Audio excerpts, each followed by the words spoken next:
आपको ऐसे आत्मा से भरपूर होने की जरूरत है।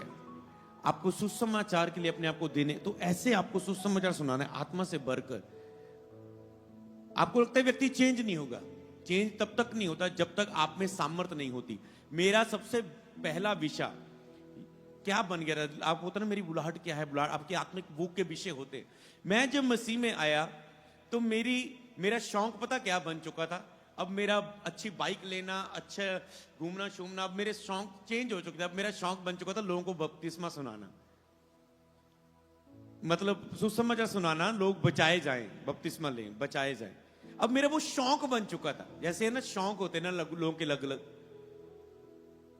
जैसे कहीं एक व्यक्ति जब मिनिस्ट्री शुरू हुई थी, एक व्यक्ति ने बोया, कहता पहले मेरा शौक था कि मैं लोगों को देखता था, लोगों के पास ये बुलेट मोटरसाइकिल है तो मैंने ये लेना है, ये बाइक मुझे लेनी है, तो मैं इसके लिए पैसे जमा कर रहा था।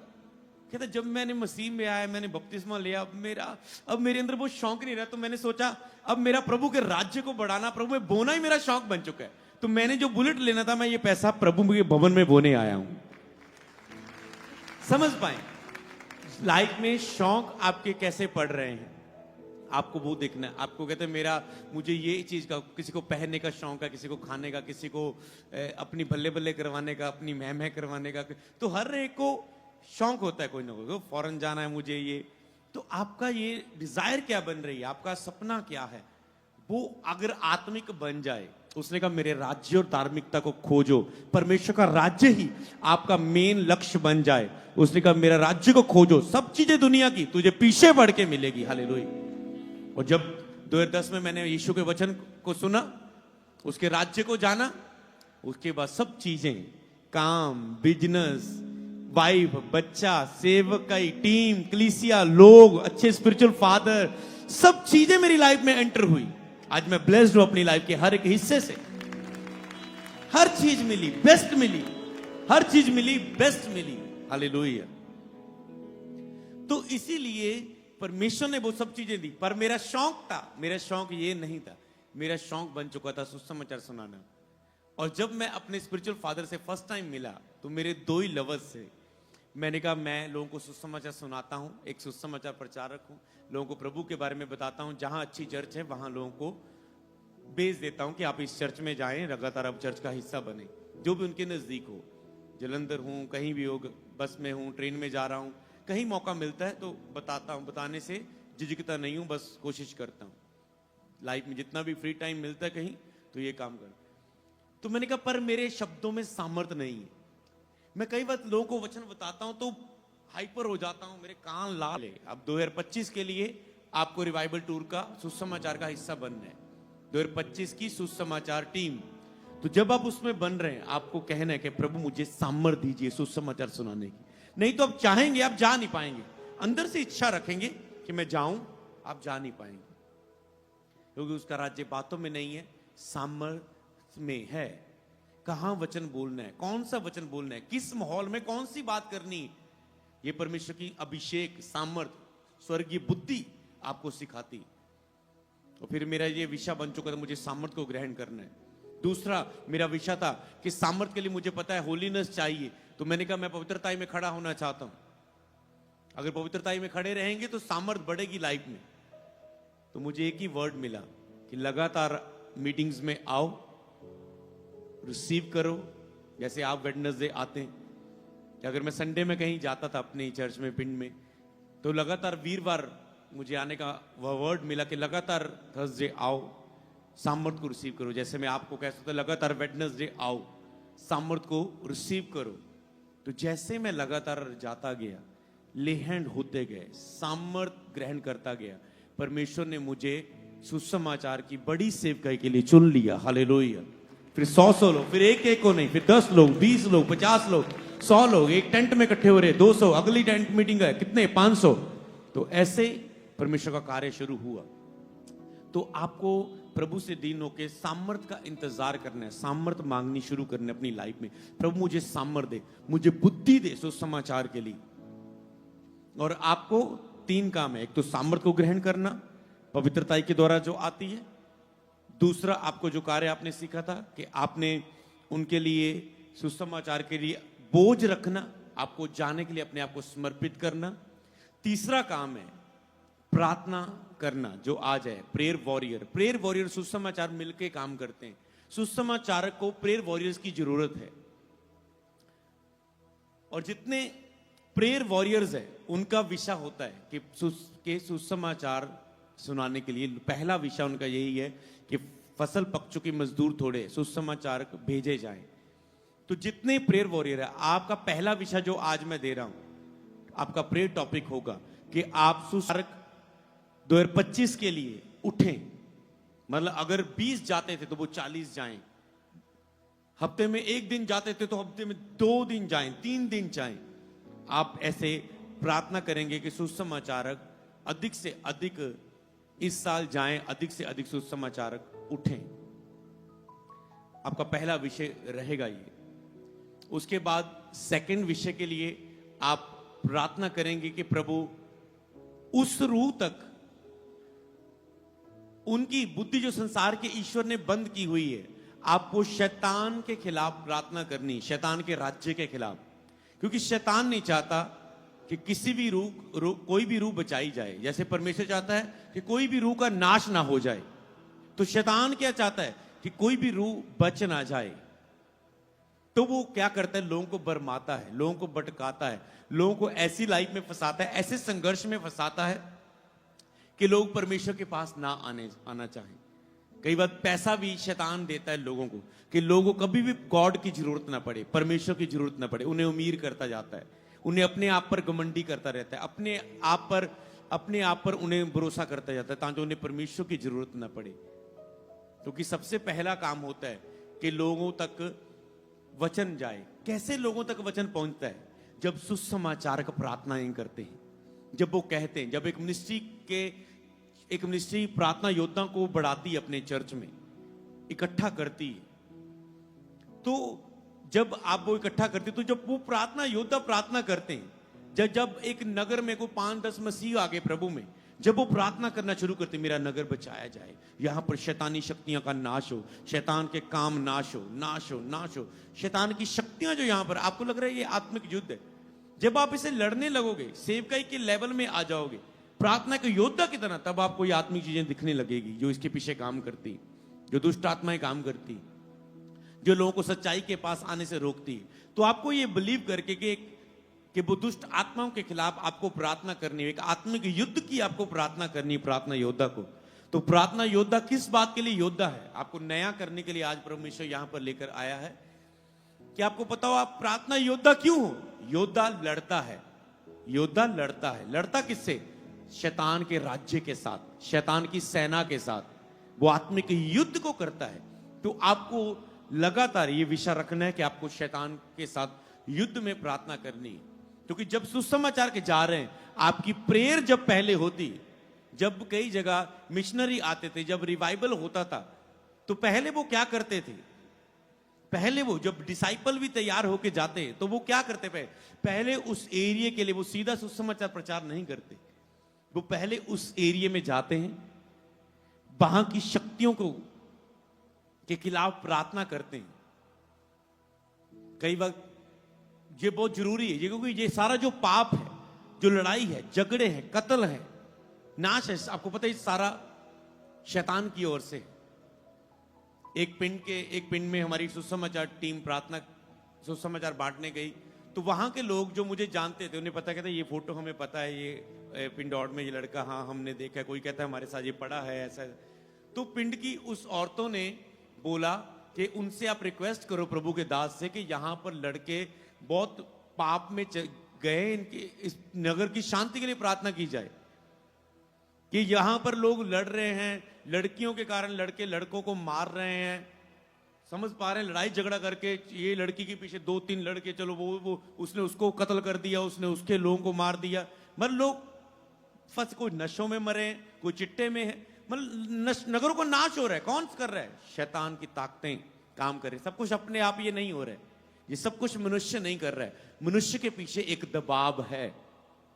आपको भी जानना है, आपकी आत्मिक उन्नति के पीछे आपको लग रहा है ये मैं नहीं कर पा रहा हूं, मैं पवित्रता में नहीं हो पा रहा हूं, मैं पाप पे गिर रहा हूं। आप नहीं, आपको ये जानना है कि केवल आप अपने आप को दोषी ठहराते जा रहे हैं, आप ये भी समझे कि आपके पीछे एक चीज है जो दबाव डालती है कि आप खड़े ना हो जाएं, आप यूज ना हो प्रभु की महिमा के लिए, आप अपनी बुलाहट में खड़े ना हो जाएं। यूसुफ की तरह आपकी लाइफ में प्रॉब्लम्स आ रही है, दाऊद की तरह आपकी लाइफ में प्रॉब्लम्स है कि आप प्रभु की महिमा के लिए खड़े ना हो जाएं। जैसे चेलों को विरोध करने की कोशिश की, जीसस जब आए वहां पर मारने की सब बच्चों को कोशिश की कि शैतान ने योजना बनाई, शैतान पूरा पीछे पड़ा हुआ है, यहूदा इस्करियोती के द्वारा बरमा रहा है जीसस को, पैसों में सिक्कों में वो बता रहा है, पकड़वा रहा है। शैतान पूरा उस समय हावी था जब जीसस उस कॉलिंग में थे, मिनिस्ट्री में थे। आपको पता है वही शैतान पूरे चेलों के ऊपर, जीसस ने कहा पतरस शैतान ने तुझे मांग लिया कि तुझे गेहूं के समान फटके, चेलों को कहा तुझे शैतान ने मांग लिया है, अब वो ऐसा करना चाहता है, मुर्गे की बांग देने से पहले वो 3 बार मेरा इनकार करेगा। और बाद में पतरस इनकार करके रोने लगा कि मैं प्रार्थना के बिना इस परीक्षा में जीत नहीं पाया। आज वही पतरस आपको कह रहा है मैं इनकार कर गया था प्रार्थना के बिना, तुम प्रार्थना में बने रहो, मेरी तरह तुम भी मसीह का इनकार ना कर दो। समझ पा रहे? एक उसके हम दबाव को देखा चेलों के समय, वही प्रेरितों के काम में शैतान का दबाव था। हम देखते हैं पौलुस कहता है शैतान के एक दूत मैं तेरे पास आना चाहा पर शैतान मुझे रोके रहा। एक चीज मुझे वो चीज रोकी रही, वो एक युद्ध में था। डैनियल की प्रार्थना आने वाली, उत्तर आने वाला, कहता है तेरी पहले दिन प्रार्थना तेरी सुन ली गई थी, पर जो दूत उत्तर के लिए आ रहा था उसके बीच में शैतानी दुष्ट आत्मा उसके लिए लड़ रही थी, पर डैनियल ने प्रार्थना नहीं छोड़ी तो प्रधान दूत आया, उस शैतानी दूत से लड़ा और उसकी प्रार्थना का उत्तर आ गया। समझ पा रहे हैं आत्मिक युद्ध को? तो ये है आत्मिक वातावरण। आपको प्रार्थना करनी है अपने नगर के लिए। जैसे ही आप प्रार्थना करेंगे, मेरे पिंड से नशा जाए, मेरे पिंड से व्यभिचार जाए, मेरे पिंड में जो लड़कियां बुराई में है वो जाए। आप प्रेयर कर रहे हैं, शैतान जा रहा है, फिर आप प्रार्थना करेंगे सुसमाचार के पास जाएं, नगर बचेंगे इस साल में यीशु के नाम में। हालेलुया। पहले शैतान को भगाएं उनके जीवन से, कब्जों को तोड़े। शैतान का 3 योजनाएं होती है एक मनुष्य के ऊपर। पहली शैतान की योजना है एक व्यक्ति परमेश्वर के बारे में जान ना ले, वो चर्च ना जाना शुरू कर दे, वो उसके पास वचन ना पहुंच जाए, वो बपतिस्मा ना, वो चर्च जीसस को जान ना ले, वचन सुनना ना शुरू कर दे, चर्च जाके जीसस की आराधना, सच्ची आराधना ना करनी शुरू कर दे, वो भटकता रहे, झूठी आराधना करता रहे, वो सच्चाई को जान ना ले। पहली शैतान की योजना है मनुष्य के लिए। दूसरी शैतान की योजना क्या है? जब वो इससे पार कैसे होता है? जैसे प्रार्थना योद्धा प्रार्थना करते हैं, प्रभु ये लोग बचाए जाए, तेरा वचन पहुंचे, तेरा वचन पहुंचे। शैतान क्या जाता है? नहीं पहुंचे इसके पास, नहीं पहुंचे। नशा, व्यभिचार, लड़ाई झगड़ा, पैसा, अमीरी, घमंड, सब कुछ उन्हें दे रहा है कि वचन को ना सुने, सुसमाचार को निकाले, विरोध करे सुसमाचारकों का। शैतान पूरा जोर ला रहा है अपने राज्य के लिए। शैतान की आत्मा जोर लगा रही है। प्रभु कहते हैं मेरे लोगों का आत्मा कहां है? मेरे लोगों का प्रार्थना कहां है? मेरे लोगों का युद्ध कहां है? प्रार्थना योद्धा कहां है? सुसमाचार कहां है? उठो 25 में प्रार्थना योद्धा हो, उठो सुसमाचार को 2025 में। परमेश्वर कहता है कहां है? तो शैतान का दूसरा कार्य है कि ये व्यक्ति अभी तो प्रार्थना योद्धा प्रेयर करते हैं, शैतान जाता है उनके पास सुसमाचार पहुंचने के लिए कि फसल पक चुके मजदूरों को भेजे। अब मजदूर पहले शैतान के किंगडम के लिए आपको उसके खिलाफ प्रार्थना करनी, आपने लिख लेना है। दूसरा, आपको वहां पर मजदूर उनके पास जाए। दूसरी प्रेयर फिर यह करनी कि उनके पास मजदूर जाए। फिर आपने प्रार्थना करनी है कि तीसरी प्रार्थना कि प्रभु जो जो बीज बोया गया मजदूरों के द्वारा, जहां जहां भी सुसमाचार बोल रहे होंगे, क्योंकि आपको पता है हर हफ्ते सुसमाचार टीम जाती, वो जाएगी, आपको पता है जा रही है, अपने अपने नगर में हर कोई जा रहा है। तो आपको पता है चर्च की सुसमाचार टीम भी जा रही है। तो आपको पता है इस हफ्ते बीज बोए हैं कई लोगों के जीवन में। तो आपकी तीसरी प्रार्थना क्या है? क्योंकि सुसमाचार डेली जाता है, कोई ना कोई जा रहा है मिनिस्ट्री के द्वारा। तो आपको प्रेयर करनी है कि प्रभु जो बोया गया है वचन शैतान उखाड़ ना ले, वो 100 गुना फल लेके आए। तो आप देखेंगे, मान लो आप प्रार्थना नहीं कर रहे हैं, 3 रूहें बची, पर आपने प्रार्थना की, प्रभु जो वचन बोया गया था फल लेके आए। 3000 में मान लो 300 में 3 आए, आपने प्रार्थना की, जो वचन बोया गया फल लेके आए 300 से। मान लो उधर 300 से 30 लोग आए। क्यों? क्योंकि आपने ये प्रार्थना की। ये ऐसी विश्वास करें कि ऐसे प्रार्थना का असर होता है क्योंकि आपने प्रार्थना की, वो वचन फल लेके आए। क्योंकि शत्रु चुराने के लिए आता है। बीज को बाइबल में लिखे बीज को चुराने के लिए आता है। शत्रु हमेशा बीज को चुराने के लिए, बीज परमेश्वर का वचन है, शत्रु से चुराने के लिए, निकालने के लिए आता है। कैसे? जब एक व्यक्ति ने शैतान का दूसरा हथियार, एक व्यक्ति ने प्रभु को जान तो लिया, अब वो बरमाने के लिए आता है। तो चर्च तो जी जाने लगा, प्रार्थना के आत्मिक युद्ध था, मैं रोक नहीं पाया इस व्यक्ति को चर्च जाने के लिए। अब उसे पता है ये चर्च जा रहा है। अब वो आता है वचन को उखाड़ने के लिए। जहां वचन को उखाड़ने के लिए, जब वचन के बीच जाड़ियां उगाने के लिए, जब बीज के बीच में, कनक के बीच में जाड़ियां को उगाने के लिए, जहां उस कनक के बीज को उखाड़ने के लिए वो आता है। और रिश्तेदार बोलने लगे, तू कहां जाने लगा? ये तो अंग्रेजों का गुरु है, ये तो गोरियों का गुरु है, तू ईसाई बन गया, हालेलुया वाला हो गया तू। समझ पा रहे हैं? तेरा ये कैसे होगा, तेरा वो कैसे होगा? हमने सुना है, हमने सुना है, हमने सुना है, सुना ही है। क्योंकि शैतान भरमा रहा है ना। खुद प्रैक्टिकली देखा है, बाइबल खोल के, खुद चर्च जाके देखा है, कभी ध्यान लगा के यूट्यूब में देखा है चर्च की वीडियोस को? नहीं सुना है। तो वो ही शैतान बस उन्हें भरमाता है, विरोध करता है। बेटे तो हूं चर्च गया ना, घर से निकाल दूंगा। ओके, तो इधर शैतान का दूसरा हथियार है, ये चर्च तो चला गया, वचन तो सुनने लगा, पर अब ये बपतिस्मा ना ले ले, क्योंकि जैसे ये बपतिस्मा लेगा इसके पाप माफ हो जाएंगे, जो मेरे बंधन है वो टूट जाएं, जो कर्ज मैंने इतने सालों से इसके ऊपर बनाए हुए हैं, नशे का, व्यभिचार का, जादू टूने का, गरीबी का, डर का, घबराहट का, चिंता का, डिप्रेशन का, वो सारे मेरे बंधन टूट जाएंगे जब ये बपतिस्मा ले लेगा। तो वो अपना अधिकार बना के रखने के लिए पूरी कोशिश करता है। तो वो ऐसे बरमाता है कि वो लोग जान न ले परमेश्वर के वचन को, बपतिस्मा न ले। पर इधर प्रार्थना योद्धा ने प्रेयर करनी नहीं छोड़ेगा। वो कहेगा, जिन्हों को वचन बोया गया है प्रभु वो 100 गुना फल लेके आए, वो वचन फल लेके आए, फल लेके आए। तो क्या होगा? जैसे शैतान ने बोया, वो उनका फैमिली बोलेगी घर से निकाल देंगे, पत्नी बोलेगा तलाक दे दूंगा पत्नी को, और आप प्रेयर कर रहे हैं, उस पत्नी को हियाब मिलेगा, प्रभु का हियाब आएगा उसके अंदर, और वो कहेगी मैं आपसे प्रेम करती हूं, आपकी अधीनगी में हूं, पर मैं आपको बताना चाहती हूं मैंने जीसस को नहीं चुना, वचन में लिखा है उसने हमें चुन लिया है। तो मैंने अपना धर्म नहीं बदला, मैंने परमेश्वर को नहीं चुना, परमेश्वर ने वचन में लिखा है मुझे चुन लिया है। मैं परमेश्वर को नहीं, उसको हियाब आएगा, वो स्टैंड लेंगे, वचन पर खड़े हो जाएंगे। जब आप वचन पर खड़े हो जाते हैं, लोगों के मन भी प्रभु बदल देता है आपके अनुसार। हालेलुया, क्योंकि वचन पे आपने वचन पर स्टैंड लिया। ऐसे लाइफ में समय आए जब मुझे वचन पर स्टैंड लेना था, अगर मैं ना लेता तो मेरी टेस्टमनी खराब होती। तो मैंने वहां पर वचन में स्टैंड लिया जब नया मसीह में था, तो मुझे पता यहां मुझे स्टैंड लेना है, यहां स्टैंड लेना है।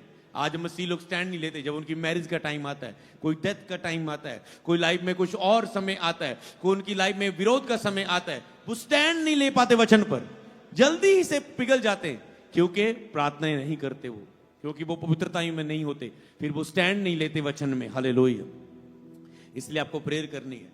अब दूसरा शैतान का हथियार यही था कि ये बपतिस्मा ना ले ले, तो आपको प्रेयर करनी, वो रूह बचाई जाए, वो मन फिराए अपने पापों से, बपतिस्मा ले, और उन्हें पवित्र आत्मा का दान मिले। हालेलुया, तो आपको ये प्रार्थना करनी है कि उन्हें पवित्र आत्मा का दान मिले, उन्हें पवित्र आत्मा का दान मिले। आज पहली प्रेयर वॉरियर मीटिंग में आपके लिए वो टॉपिक नहीं है चर्च के लिए ये प्रार्थना करो वो प्रार्थना करो। आज केवल पहला टॉपिक इस साल की पहली प्रेयर वॉरियर मीटिंग में आपको यही है कि ये आप सुसमाचार के लिए, रूहें बचने के लिए, सेव होने के लिए आपका प्रेयर टॉपिक रहेगा इस महीने सबसे अधिक। सबको जय मसीह की। मैं जतिन बब्बर और आप देख रहे हैं मसीह परिवार चैनल। जैसे कि आप सब जानते हैं कि मैं इस चैनल पे प्रभु के अलग अलग दासों की वीडियोस डालता हूं, तो अगर आपको हमारा चैनल अच्छा लगता है तो आप इस चैनल को ज़्यादा से ज़्यादा सब्सक्राइब जरूर करें, ताकि आप प्रभु के वचन को सुन सके। वीडियोस को ज़्यादा से ज़्यादा शेयर करें, ताकि जिन लोगों तक वचन नहीं पहुंचा उन तक वचन पहुंच सके। सबको जय मसीह की। एक बार मैं आपसे दोबारा कहूँगा कि इस चैनल को सब्सक्राइब जरूर करें और वीडियोस को ज़्यादा से ज़्यादा शेयर करें। जय मसीह की।